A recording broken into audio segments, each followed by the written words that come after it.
Welcome to Snakes and Otters, a pointless discussion of eternal questions.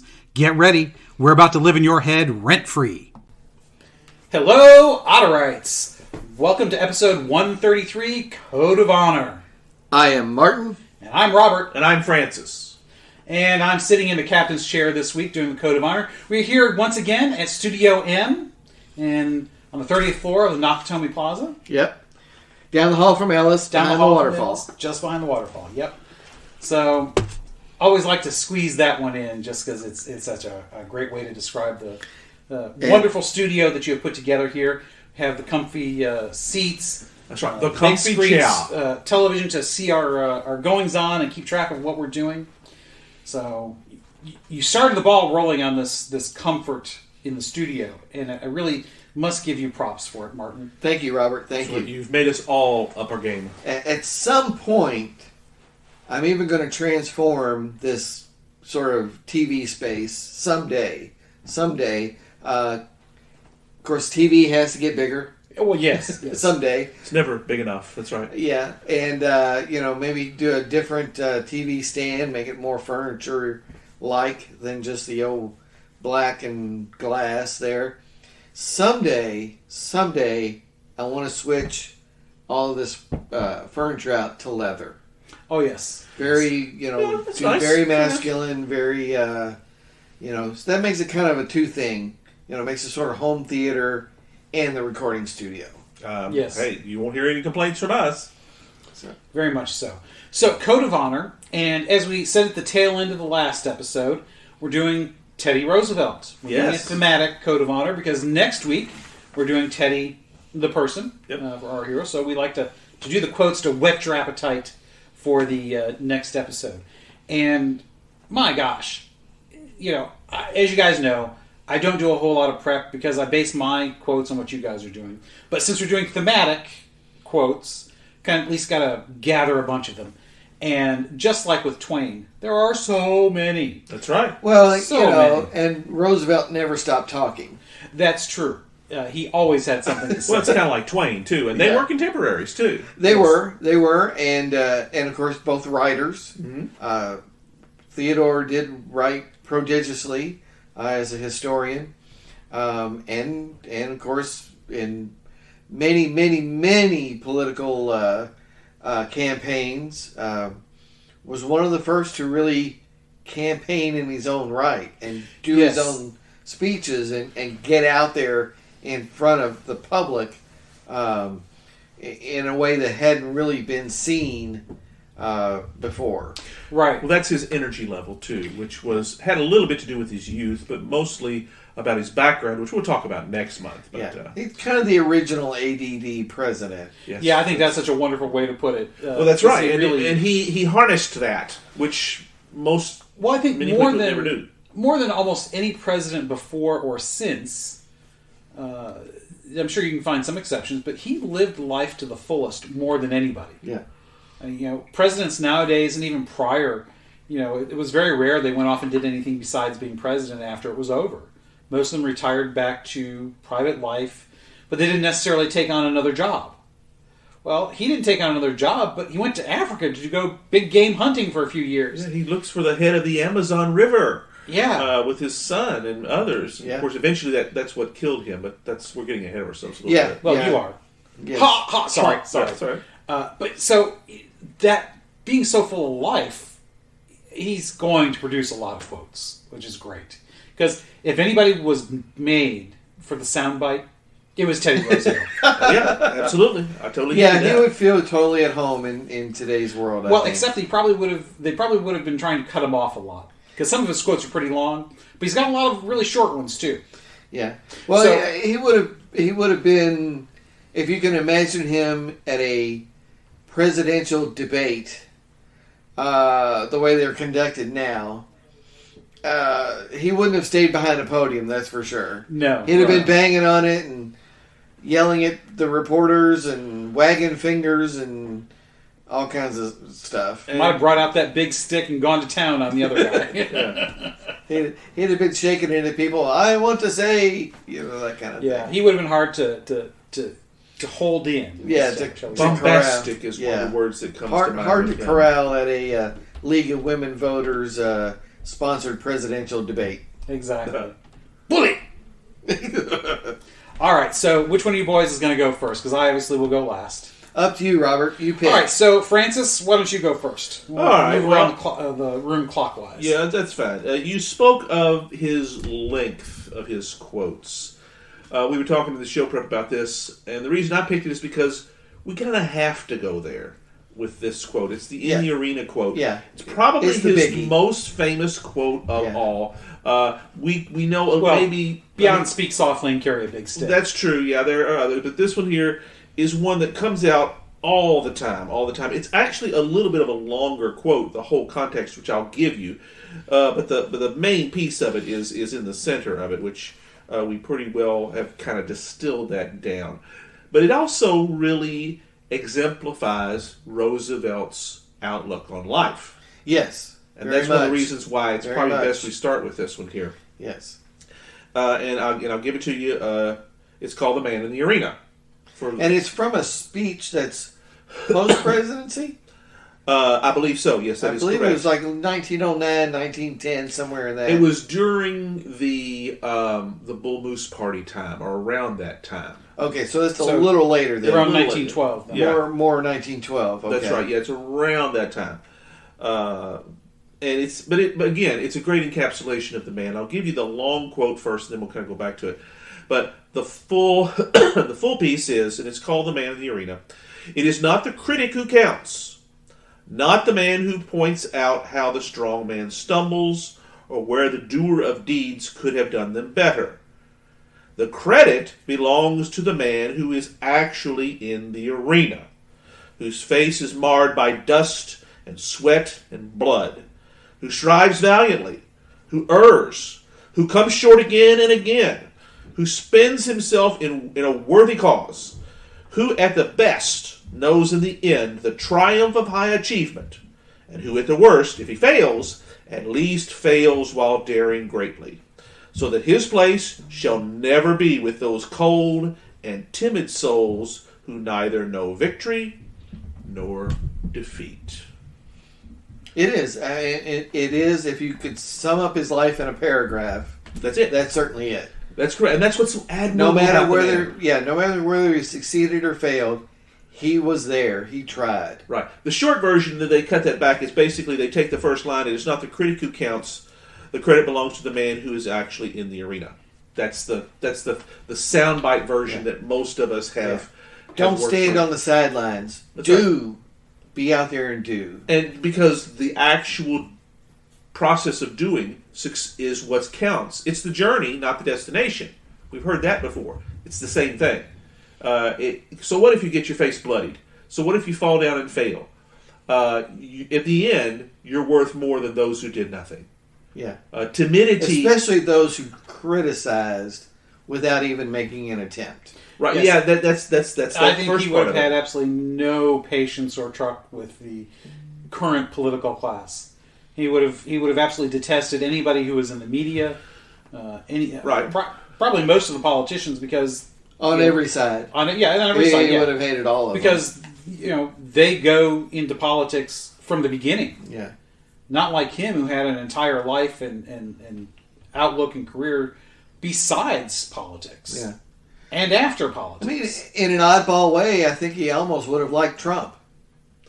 Thought about that when we were talking about it a little bit. The bombast, the outspokenness. Yeah. They did have that in common. And at least Trump tried.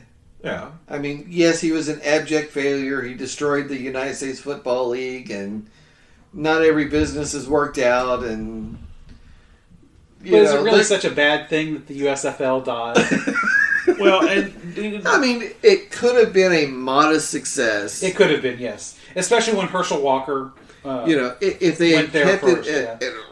Not that anybody that's listening now cares, because this is 1985. But if they had stayed a spring football league, yes, I think they could have survived. Yes, it wouldn't have been to the same level as the NFL, but they could have survived. They could have. Been an extra sport, something everybody enjoyed in the spring, modest, maybe as a feeder thing into the NFL. but he wanted to take on the NFL, and he wanted to force a merger so that he could get to the NFL on the cheap.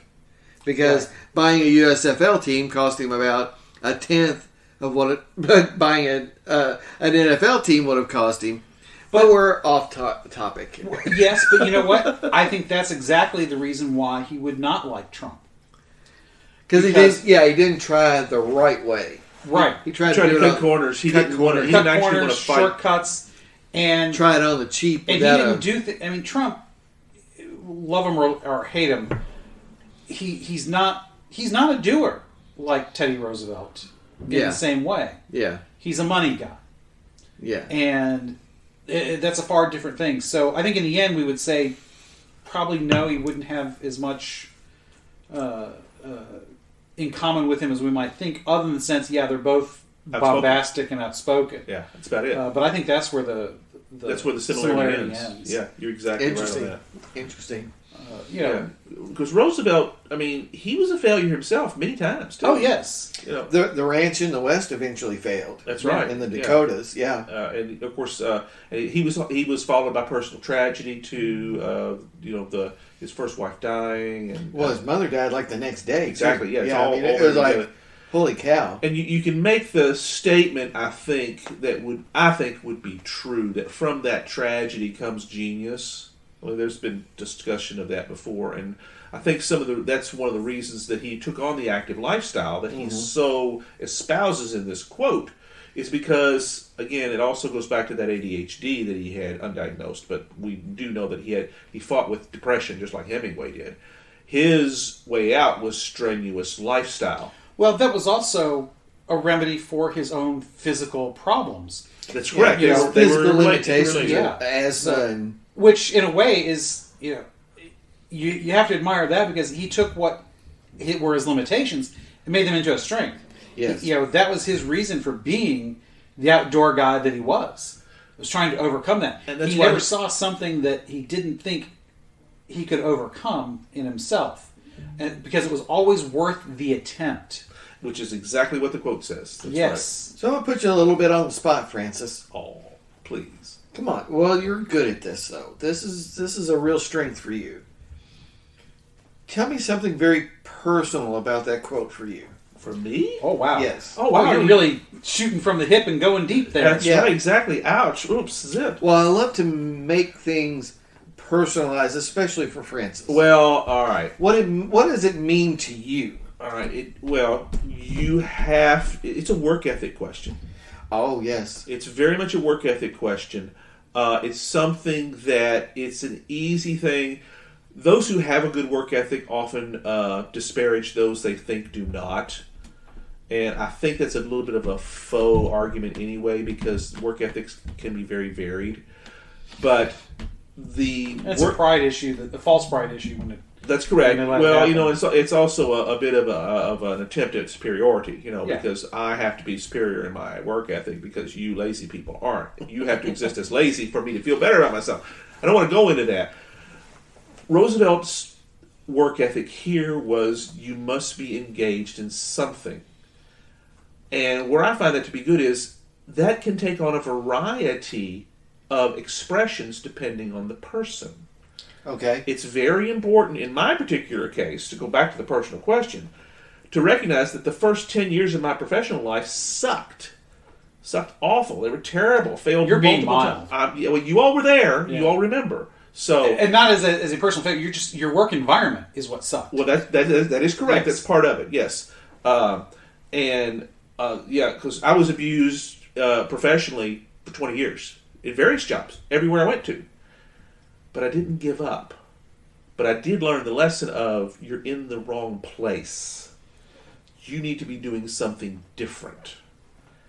Once you find what that place is, your place, you find your arena. You were everybody's spark plug, everybody's fixer. Yeah. I mean, you were. On one hand, it's great to be counted on. Yes. And your bosses knew they could count on you. Right. There's the work ethic thing again. But on the other hand, it does start to feel like I have to tie everybody's shoes around here. I used the image of going behind everybody with a broom and a dustpan. Yes. Which was kind of... You were totally the guy get who was that. cleaning up after the elephants in the parade. Well, that's correct. Yeah. You were the only one who would do it. Yeah. Well, the only one who could in many ways. Yes. Because some of these things were technical. But that's towards the end. In the 90s was awful. It's interesting you say that's a work ethic quote. To me, it's not a work ethic quote at all. Really? Yeah. I mean, I can sort of see where you're getting that. Yeah. But to me, it's not about, you got to stay busy. It's what you're doing has to be worthy.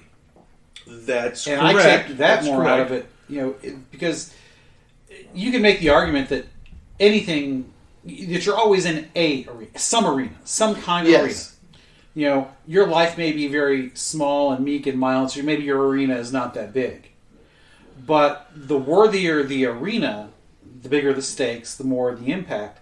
And I think that's more what he's talking about, at least to me. Yeah. That the arena has to matter. Being active... to go personal, it's exactly the point that I learned from it. Any old arena is worthless. You got to find the right arena for you. And here's kind of the faith background. There is always a right arena for everybody. Very true. You're built a certain way, and shame on you if you don't find that way. And it may take time, and it may take many failures, as Roosevelt himself did. But as he's saying, you get back up, you push back on, and you find that right arena, and you get engaged in it. And those who would seek to knock you down don't matter.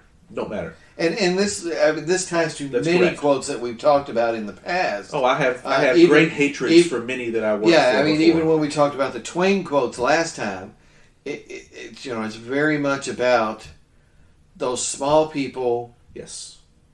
That make fun of you or dismiss your arena or abuse don't matter. That's right. Yeah, your fight in the arena is what matters. Yes, Again, I have power over you, so you will do it my way, and you be damned. As a person. But again, it reminds me of the Twain quote I did that last month of talking about people will dismiss your efforts, right, Francis? But you're carrying on. You're got your arena, and those critics don't count. You're in it. You're smudged with blood and dirt, making it happen. Right, and finding the right arena, which is where I'm at now. Yep. And it took a while to get there. Yeah, it got progressively better, as you all remember, but there were some many dark times for a long time. And the only regret I have is the fact that my children were in their formative years during that period. That's what they witnessed. Yeah. But they have the presence of mind, I think, to recognize the outcome now as they're adults. So they get that. But they also recognize that abuse has its... the consequences of abuse are unavoidable. Unavoidable. Yes. The abuse hopefully is avoidable. Correct, but the consequences definitely are not. Right. Once the abuse happens, and as you all know, it has been many with me.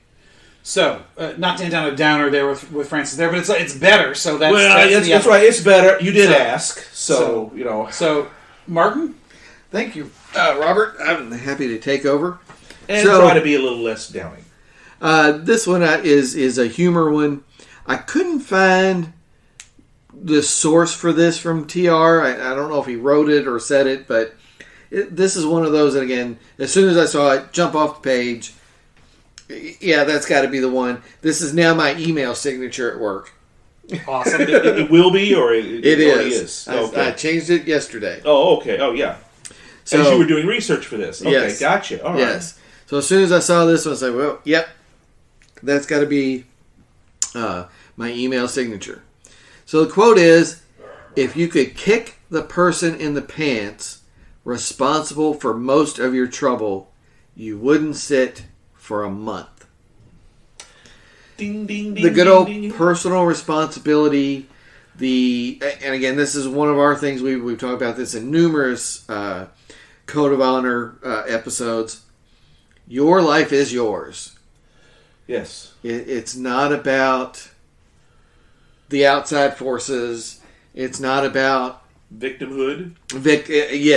Yes, precisely. It's not about victimhood. you are the master of your fate.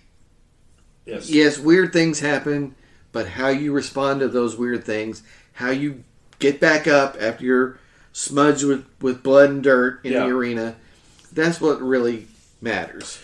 So you would say that means that, because we all know those, and maybe they're stereotypical, I don't know, those people that always seem to have bad luck at everything they do. You are suggesting, or TR is suggesting perhaps, that the reason that happens is, like McClellan, they're bringing themselves They're to bringing the issue. themselves. And there's, I find it Nobody has karma that bad. Yeah. I find it a very common thing in kind of this generational deal that, there's a lot of blame to spread around. It's like, it's not necessarily the professor doesn't like you or the boss doesn't like you or this or that. Maybe they're not having these ulterior motives you're ascribing to them. Maybe they're just doing what they do with everybody. You've got to take responsibility for your own actions. And maybe you are the problem to begin with.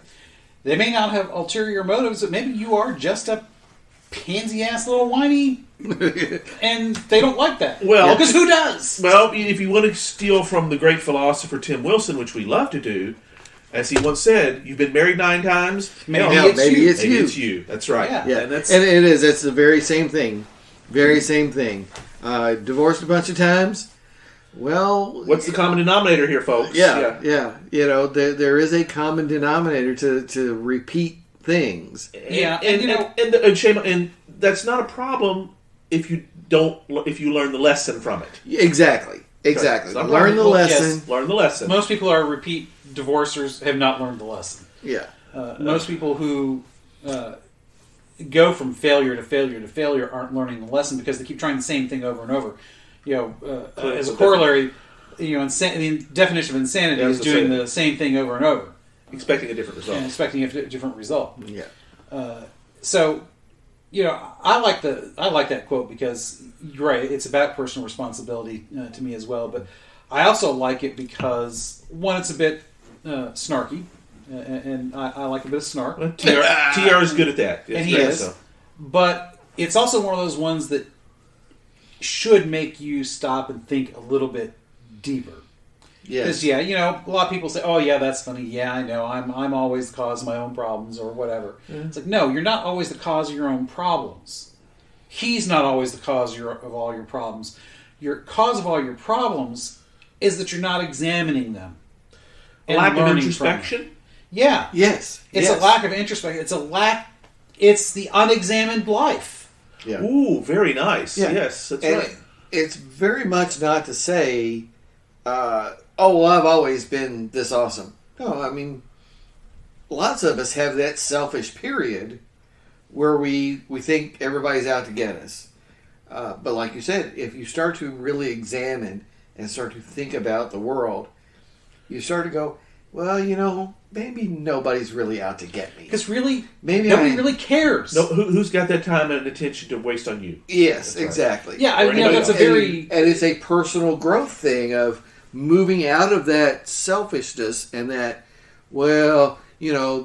this thing was somebody else's fault. Maybe not. You've got to grow. It's complicated. What are you gonna if you don't do anything about it and you just whine about it? Then it is your fault. Yes. Yeah. Because but some people like that. Well, that's part of the problem. Yeah, it's part of the problem. But I think far too many have grown up, and I think this but it exploded with the helicopter parents. Yeah. And even before that, the baby boomers. Because the baby boomers were seen as one of the most selfish generations in many ways. They were very hedonistic, and they in many ways, especially those who grew up in the '60s. Was so. And not all of them were, not all of them are, but we've got a drug-free America, and I want my free drugs now. Exactly. So That's very good, actually. That's a PJ O'Rourke stolen. Stolen. Well, there's always somebody we're stealing from and having fun with it. But if you're unwilling to examine the life that you've lived, if you're unwilling to make a change, it's sometimes because it's like, well, I'm fine the way I am. But I think there's often a deeper cause, and that is that we haven't taught people how to do this. Yeah. Sometimes people wallow in their own misery because they don't know how not to. And sooner or later it becomes habitual. Right. And it becomes generational. Yeah. And at some point it becomes societal. Yeah. Maybe not entire society, but certain pockets of it. What you're talking about essentially is Darwinism. Those who cannot adapt perish. Well, no, because in this case it's reverse Darwinism. Those who cannot adapt are taking over the damn place. When you think about where things, granted, how do you get around them? Because their numbers grow. Perhaps, but is not the Darwinian answer sooner or later they perish? Well, it depends. No, not when the government's scooping out freebies by the shovel load at you, with no expectation of. So, government assistance to above a certain level, of course. Well, it's not just that. Is anti-evolutionary. Well, it's not just that. There is that degree, but I think the problem is that we don't expect people to take responsibility anymore unless it directly affects us. Somebody backs up into us in the parking lot. Well, by God, they're going to pay. Their insurance company's going to pay, whether you got a scratch on your car or not. If I back up into somebody in the parking lot, it's like, oh, it wasn't really that bad. You buff that out. We don't want to take responsibility because it's inconvenient. Because we become addicted and that to inconvenience has become almost a part of the culture, or that lack of wanting to... An addiction? An addiction, yeah. I mean, it's, as Martin said earlier about in an earlier discussion, that TikTok culture doesn't allow us to have the time to dwell on anything. Yeah. And it really doesn't give us the time for the introspection. We're constantly going from video to video on our frickin' phone. We don't have the time to look at ourselves. And it doesn't want you to anyway, because that's not because. Because it takes you off the phone. Well, that's right. There's a consumerist, materialistic piece in there that's baked into it as well. Yeah. It's I've talked about, especially when we did our Rome series. I talked about this. Matter of fact, it was at the end of the year, a couple of years ago, when we did Rome, and I think when we did the wrap up. And one of the things I talked about then was the worry about the parallels I see between the modern United States and Rome as it fell. Mm-hmm. Yeah. And I think a lot of that can be tied to not wanting to take that responsibility, the softness of the culture, the how we want everything just handed to us. Well, luxury begets decadence. Yes, well, and even beyond that, we've so arranged everything that we don't even want to be bothered with the production of the things that are necessary for modern life. We talked about it with the outsourcing and just-in-time inventory. Right. Yeah. That's led to the current crisis, economic crisis that we are in. A lot of people don't realize that it is one, but I think it's going to get a lot worse because of these things. Mm-hmm. COVID has exposed a huge flaw in the way we have structured society. We have no connection to... There's no self-production. Right. Well, in many ways, you could put it this way, in a TR way. There's not enough doers in the country. Just sponges. Just soakers. And I don't mean that just people, sponges as in living off the fruits of others, whether it be on the government teat or whatever. Right. But when your entire economy is based as a service economy, and you're not actually making things, I think innovation goes down. Not entirely. Because you don't have to create a physical product for there to be innovation, but I think when you take one aspect of that out of you lessen the whole. And I just think we have slowly structured ourselves into a decline of sorts because we are not the same country we were even 50 years ago. in that same. It just would become more individualistic, but in a selfish way. Mark, repeat your quotes. I want to make sure we don't lose sight of that Yes. tie into what we're talking about. If you could kick the person in the pants Yes. responsible for most of your trouble, you wouldn't sit for a month. So Right. again, that there's a lot of snark that makes it appealing. You bring yourself to the problem. But on the deeper level, you're right. You guys, we've talked about it before. The unexamined life. Examine your life. Think about, maybe I was a bit selfish there, or maybe I did blame other people for things that really were my doing. I've got to grow. I've got to get better. If you're not growing, you're dying. Well, your value choices may is. deserve some scrutiny, and I keep thinking back to those people. I go back to where we were about those people where everything bad always seems to happen to them. Yeah, and they fall and they can't get back up. Yeah, and I often wonder if there's a deeper motivation because of choices they've made. And this is just a out of my ass example. Because they've spent so much money on cigarettes, they don't have money to fix their car. So they can't, when the car breaks, they have to sell the car because they can't give up the cigarettes. And therefore they're on public transportation. But then again, they get another car, but it breaks because they're never able to get out of this vicious hamster wheel cycle. The cycle. Because of choices they've made that are not willing to question. Right. Yeah, your choices are your own. And not somebody else's. And the universe isn't. They're out to more get than you. just what's ailing you at the moment. Yeah. There are systemic. You have built a system around you for good or ill that may be part of the problem. Yeah. And I'm not saying that bolts from the blue don't happen and bad luck doesn't seem to run in. Yeah, I mean Vesuvius still erupted. That's right. That's very Hurricane good. Katrina still happened. Right. So, yes, occasionally weird, random stuff happens. But those are things that... But in the main, your life there is were the ways sum to of... fix that, though. Eventually, your individual life is the sum of your decisions. Well, to be fair, Vesuvius couldn't be avoided unless you moved. That's right. But the effects of Katrina could have been mitigated if we had built the levees better and maintained them as we should have. Absolutely. And after the fact that it happened... Was the government response quick enough? Did it do all this stuff like that? Was the local response quick enough to invoke the national response? It is complicated. Yes. There's a lot of things. That was a failure on many levels. Yeah, I mean, the national response is to mobilize the local resources.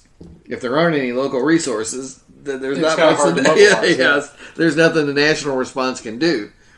So let's do a bourbon break. Excellent, Robert. Excellent. Let's got to do a bourbon break. So I'll go first since I'm the captain.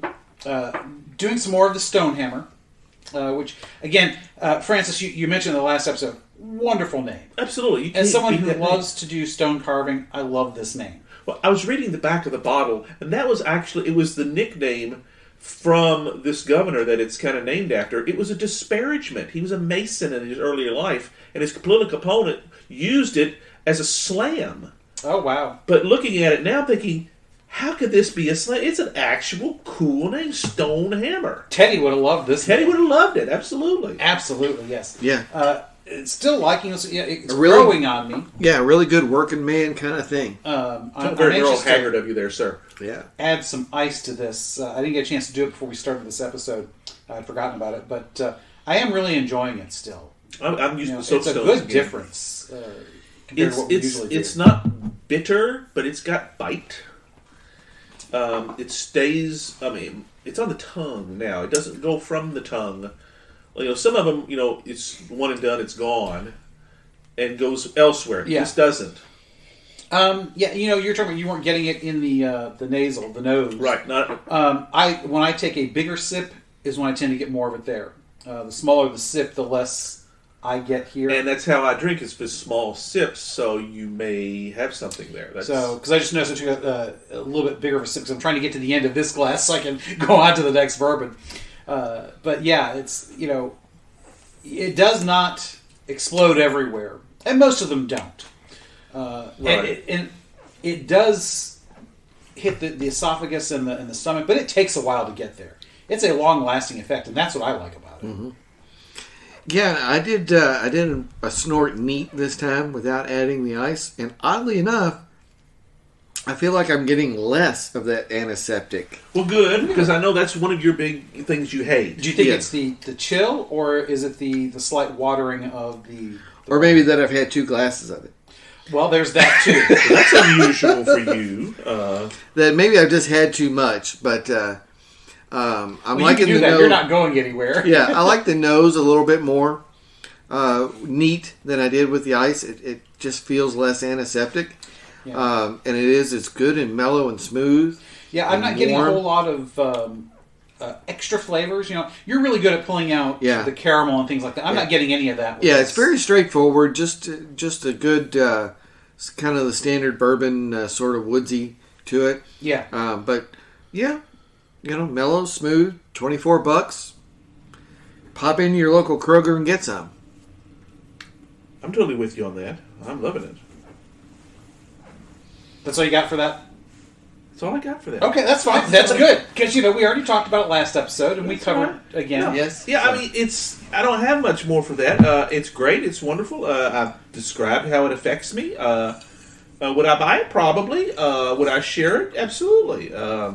It's the high compliment for the bourbon is, would I buy it? Yes. Would I share it? Hell no. Well, that's probably true. Well, again, at this price point, it's a good one to get and share with the brothers-in-law for you. I prefer to go cheaper with them. Okay. Even than that. So you're going to go even cheaper than Old Granddad is my standby in the carafe. I got one of those crystal decanters at home. So it makes it look like a high-end bourbon. But that way they don't know what it is, and I can lie my ass off and tell them. Are you saying that they are not as discerning when it comes to the bourbon as we are? No, they're not. They'll drink what I have. And the fact that they'll drink it and clean you out of it, and clean me out of it. They will, they in large quantities. That's correct. Yeah, especially when all three are there. So it's I can't. I'm not going to let them drink me into the poorhouse. And neither should you. That's right. And they have never complained. Yeah. Well, I would, and if they were offended by if it was like, my God, what are you doing giving us this cheap shit? Yeah, if they were discerning enough where it mattered, I'd up the game. But so far, it's $5 a bottle, maybe, and the $12. Still not putting out the double oaked. Well, I mean, the wife occasionally makes me, but when I ask her about the Angel's Envy, which is her personal favorite, that's a non-starter. That's a non-starter. That's right. So we've kind of reached a rapprochement, as they say, on this issue, and as long as I keep the cheap stuff on hand and plenty of it, we're okay.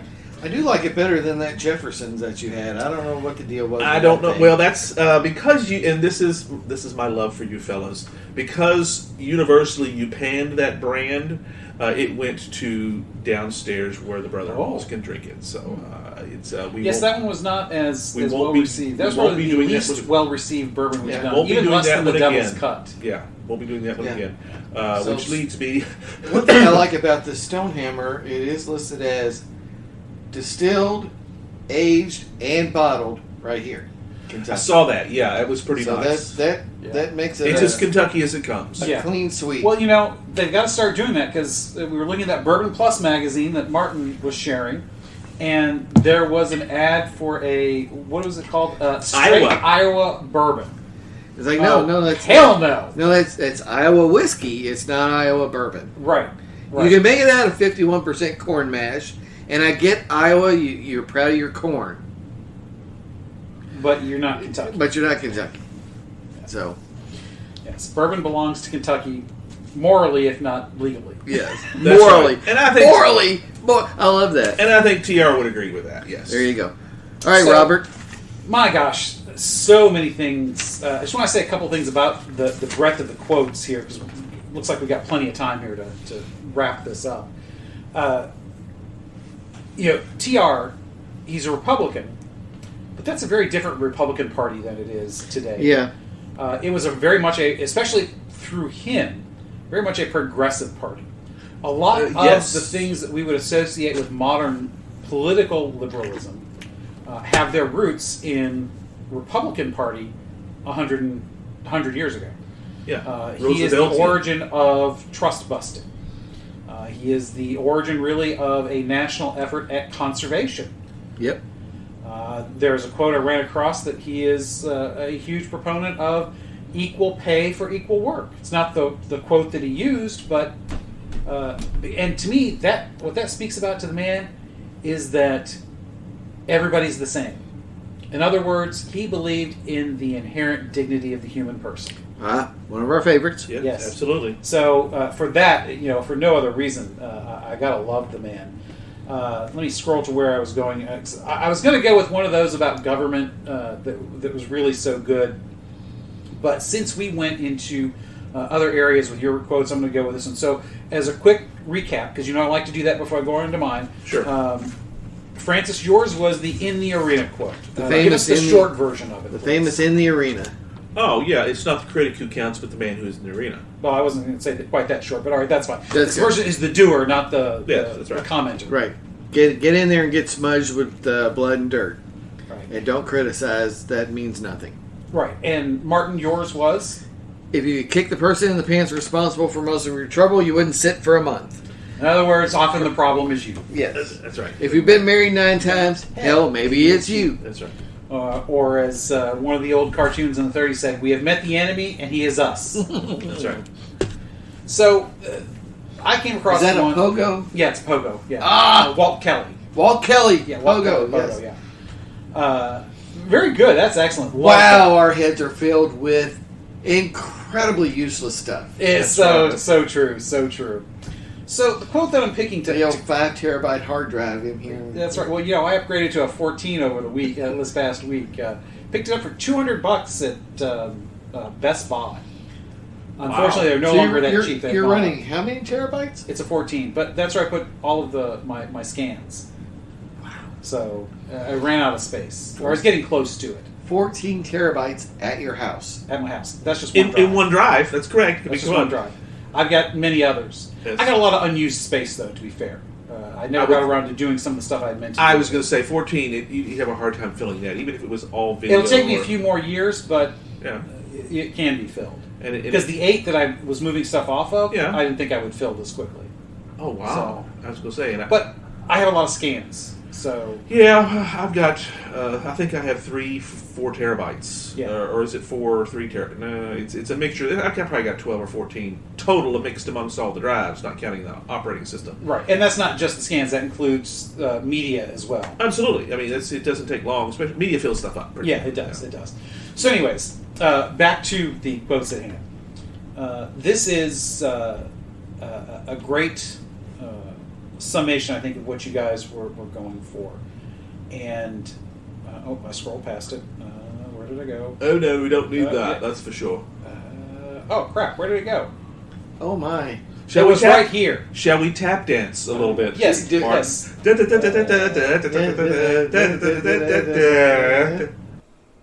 Okay, so my quote is a good follow-up for yours, as I always try to make them. It is not often that a man can make opportunities for himself, but he can put himself in such shape that when or if the opportunities come, he is ready.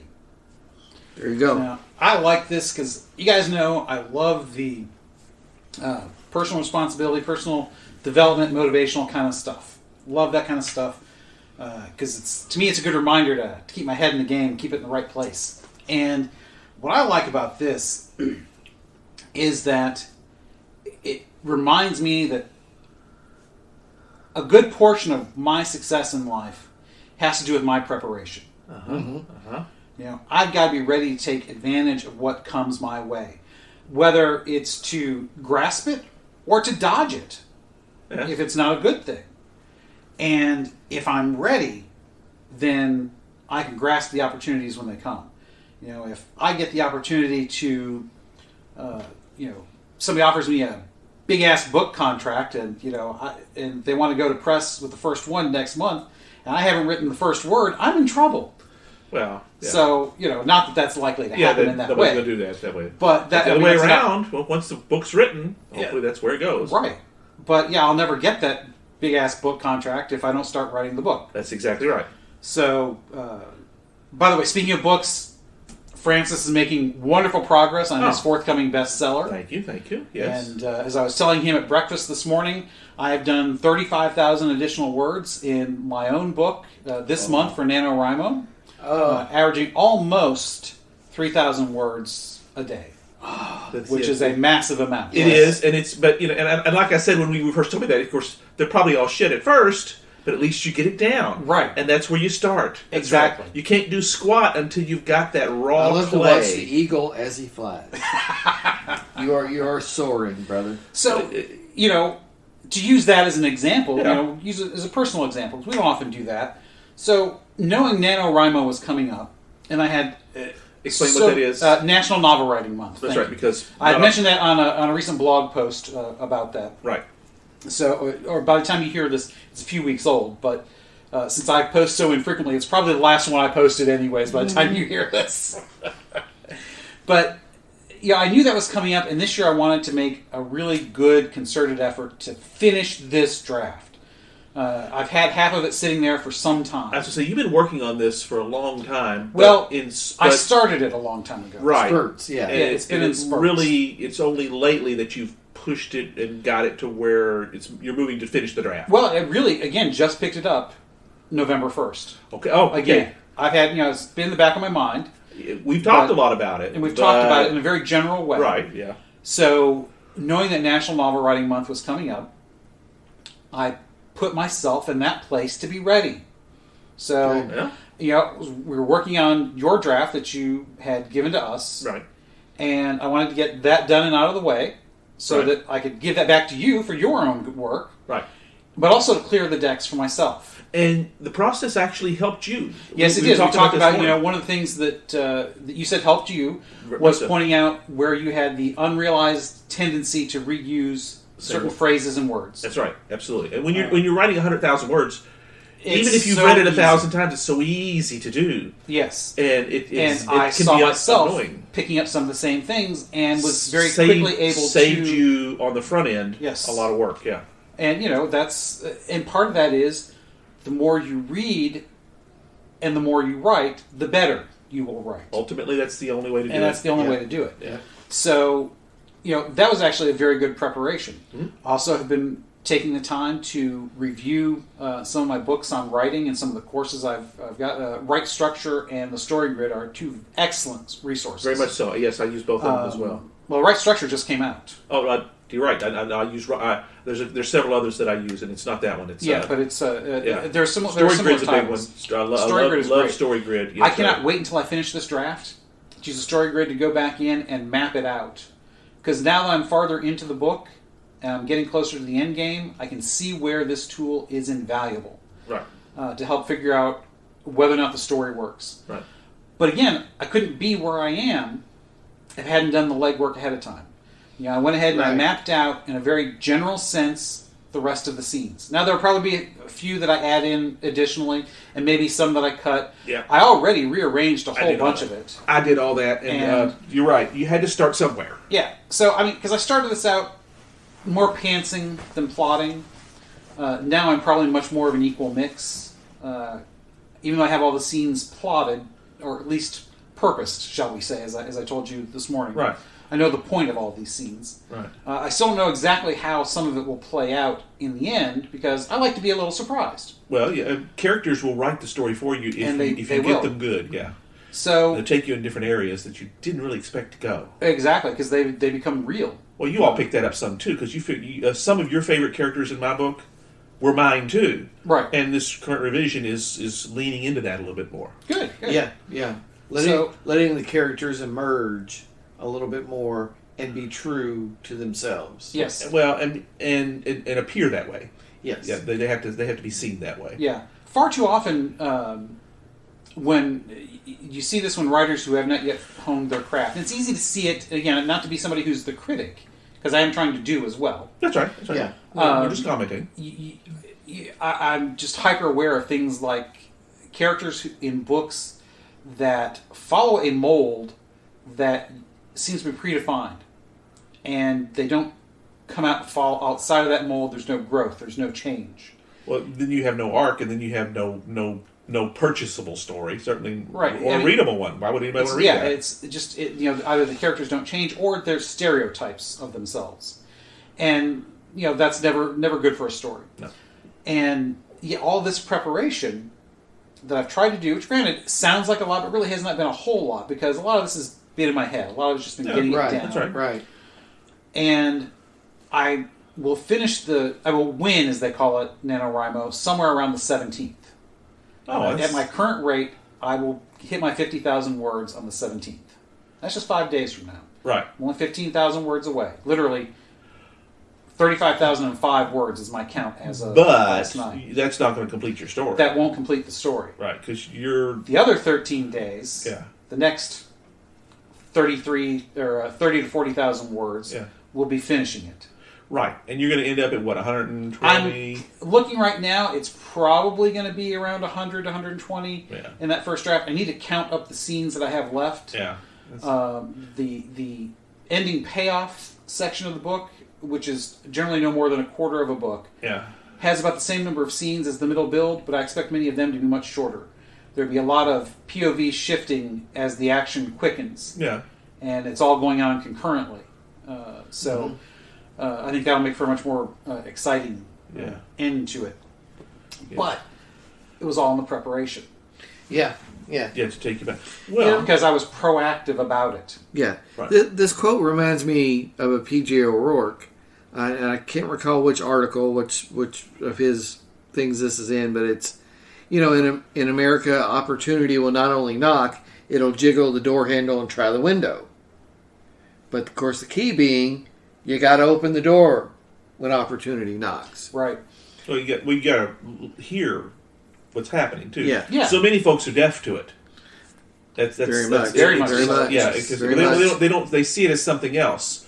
They have their own innate brokenness, you might say, that sees that what should be seen as opportunity is seen as impossible risk or danger or ridiculousness or in something the else. seminal work by Napoleon Hill, it's considered the godfather, because it's not the first, but it's kind of the godfather of all personal development. It's the big dog daddy, is Think and Grow Rich. Right. And one of the principles he put forth in that is this, and I love it, and that is that every adversity has within it the seeds of an equal or greater opportunity. Yes. Yeah.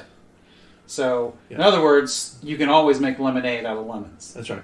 Yeah, and failure, in fact, is what enables you to eventually succeed, oftentimes. Right. John Maxwell wrote a book called Failing Forward.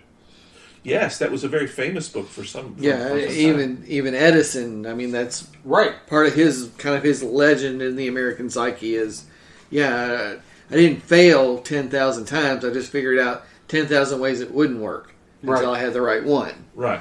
Right. Edison is a great example of that quote. A great example of yours as well, Martin Zane Francis, because he, as an inventor like him who never gave up, I mean, he was in the arena by far. I mean, without Edison, most of modern America doesn't exist. I mean, somebody else probably would have come along with something similar. Well, Tesla probably would have gotten credit for it all. I was wondering if we were going to go there. Yes. But hey, Nikola Tesla, Snakes and Otters understands your contributions. We love you. We do. Very much so.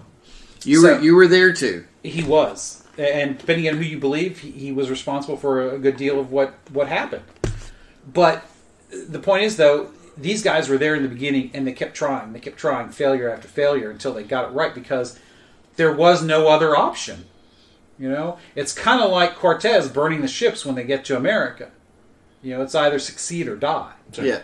As a result, is when men were well motivated. Exactly. Go Sean Connery. Thank you, Captain Ramius. Yes, that's right. So much of life, when you succeed, is not just execution. It's the preparation and re-examining what happened. Because it's all three. It's all three and, not both and, but all three and. Yeah. It's not either or. You have to be prepared as much as you can for the unknown. You have to be prepared for whatever may come, which, granted, is impossible. You can't be prepared for everything. But that means you might fail. So if you re-examine, then maybe the next time you are prepared and can succeed. Yeah. But all of it requires in the middle, prepare, then be in the arena, and then realize if your own butt is the one that needs to be kicked. Yep. And even when you succeed, your butt probably still needs to be kicked because you didn't do it exactly the way you could have. So that is awesome stuff, Robert. Very well done, sir. Thank you. It's I really you had mentioned, Francis, that we ought to think about doing more than one of these on TR and on Twain, and I think that's an excellent idea. Yeah, I think these guys are fonts of not just wisdom, but just a cornucopia of great quotes. Yes, absolutely. Well, they had such an incredible breadth of experience. Again, a life well lived, a life fully lived, and when you do that, yes, you get mud on your face, you bleed a little, but you gain so much. You gain that wisdom to know what life's really about. Dare I end with this? Improve a mechanical device, and you may double productivity. But improve man, and you gain 1,000-fold. Kan Nguyen Singh. Okay. But which we're talking about, man is the essential equation in this. Yes. Humanity, yes. The human equation is all that matters here. Yep. If that is improved, now he's speaking genetically, but we're speaking experientially. Right. Then you gain 1,000-fold. Then success is possible. In fact, it is impossible without it. Yes. Well, actually, even in its own way, his is also mechanically because it's all based entirely on the parts. Well, that's right. Yeah, it's a very that's Roddenberry. It's a very mechanistic. It is approach. It takes no account into soul or spirit or anything like that. Roddenberry would go nowhere near that. No matter what the clay that you're made of is, there's still a way to be more than that. Yes, it can be molded. That is a very Thomistic and Aristotelian approach, the soul, which the spirit. We always like we absolutely love that. That's right. Yes. Exactly. I mean, that's it's a dichotomy. I didn't even know I was doing that. Oh yeah, it's a dichotomy between are we simply a sum of our parts and therefore accidental, or do we have a soul and a spirit that is? I should drink more often. Yes, you should. Then I'm very Aristotelian when I drink. I'm liking it. Oh. That's a bumper sticker as far as I'm concerned. That's correct. I am very Aristotelian when I drink. That's, it might be a little long. You may have to go Thomistic to make it fit on a bumper sticker. But hey, it works. No, I think it works. I think that's the Snakes and Otters clothing line. Is now I'm very Aristotelian when I drink. I'm liking this. That's a Martin catchphrase right there. Yeah, exactly. And you see, you've been hanging on to PJ for too long.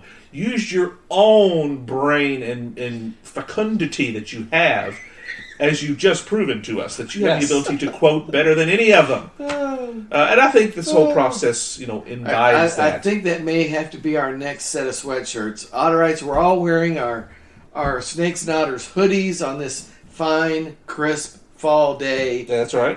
Got our swag on. So I think our next swag may have to be, I'm very Aristotelian when I drink. I'm totally liking Martin. it. Yes. As a quote. I like it. I like it. That has to end up on the blog and everything. So. Oh yes, that has to go on the blog. That seems like that's Martin Monday's. You need to write it. I mean, hey, you quoted it. And I have not read Francis' latest post. I need to do that. I've been told I've been missed on that. Because I haven't done it as often as I wanted to. Yes. And I was told by one of our listeners, do that more often. We want more of that. I just did one on Macbeth, which I read it. Check it out as we eat lunch. I think absolutely. Yeah, we'll have to do that. It's pretty slick. It's, as you all know, most of mine are long form stuff. I go pretty long and pretty deep with whatever I do too. Subject. Yeah, Martin is much better at getting a short, quick post out than yes, I am. I am very much the soundbite. I tend to meander some, but I think like this last one that you did mention you liked, Martin. I thought I did a very nice job of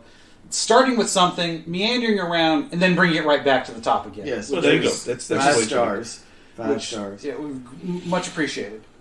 Francis, what's next, buddy? Well, I mean, in many respects, we're going to kind of pick this up again because we're going to talk a little bit more about Teddy Roosevelt himself, the man, the legend, the way of life. I mean, you hear that a lot, but there's truth. I mean, The man, the myth, the legend. That is Teddy Roosevelt. He's a larger-than-life figure. He's larger-than-life figure. He had a lot of stuff in his background that made him the way he was, but a lot of it was just who he was. And we're going to go deep. We're probably not going to... We're going to go more into the person than the president. Yes, I think so. That's kind of the way this is going to end up because he is a hero in many ways, flawed though he may be. Yeah, there's a lot there. So we're going to go as much as we can possibly manage in about an hour or so. So join us next episode.